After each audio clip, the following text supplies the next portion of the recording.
بسم اللہ الرحمن الرحیم۔ تو دوستو، پھر سے حاضر ہوئے ہیں ایک بڑی خوبصورت حکایت لے کر آپ حضرات کے سامنے۔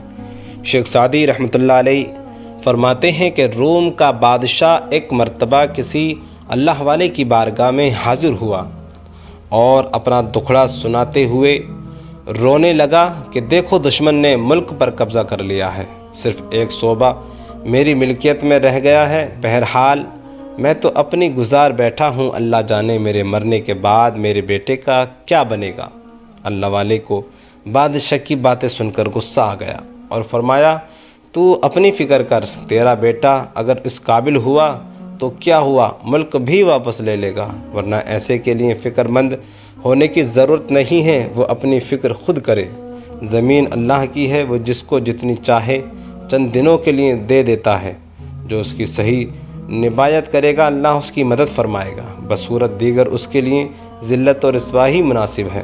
دنیا فانی اور ناپائیدار ہے، اس کی فکر کرنے کے بجائے اپنی آخرت سنوارنے کی فکر کرنی چاہیے، کیونکہ انسان خواہ کیسا ہی احمق اور کتنا ہی بے وقوف کیوں نہ ہو، لیکن موت کا یقین اس سے علیحدہ نہیں ہو سکتا۔ موت کا سیاہ بادل جو اس پر آنے والا ہے، اس کے فیصلے کے حساب اور میعاد و نزول میں خواہ غلطی کرے، مگر اس کو یہ یقین کامل ہے کہ وہ میرے سر پر ضرور آئے گا، خواہ کیسا ہی زبردست قوی اور جوان مرد ہو، مگر موت کے پنجے میں ضرور گرفتار ہوگا۔ قضاء و قدر نے جو موت کا فتویٰ دیا ہے وہ کسی طرح نہیں ٹل سکتا۔ کوئی چیز دنیا میں ایسی نہیں ہے جس کو وہ کہہ سکے کہ یہ میری ہے، مگر موت اور وہ زمین جو کہ اس کی ہڈیوں کو چھپائے گی۔ کوئی امر موت کے آنے سے زیادہ تحقیق اور موت کے آنے کے وقت سے زیادہ لا تحقیق نہیں۔ اس واسطے انسان کو چاہیے کہ وہ موت کے لیے ہمیشہ آمادہ رہے، خواہ ظاہری حالات اس کی زندگی کی کیسے ہی تائید کرے، کیونکہ زندگی میں آنے کا صرف ایک راستہ ہے اور جانے کے ہزاروں راستے۔ دنیا کی زندگی موت پر موقوف ہے۔ جب دنیا تک ہے تو دنیا کی ایک مخلوق مرتی ہے اور دوسری اس کی جگہ پیدا ہوتی ہے۔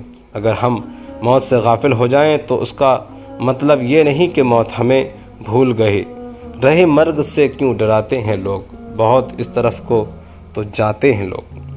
آپ حضرات کو حکایت پسند آئی ہے تو ضرور سبسکرائب کریں، ہمارے چینل کو لائک کریں اور کمنٹ میں ضرور بتائیں۔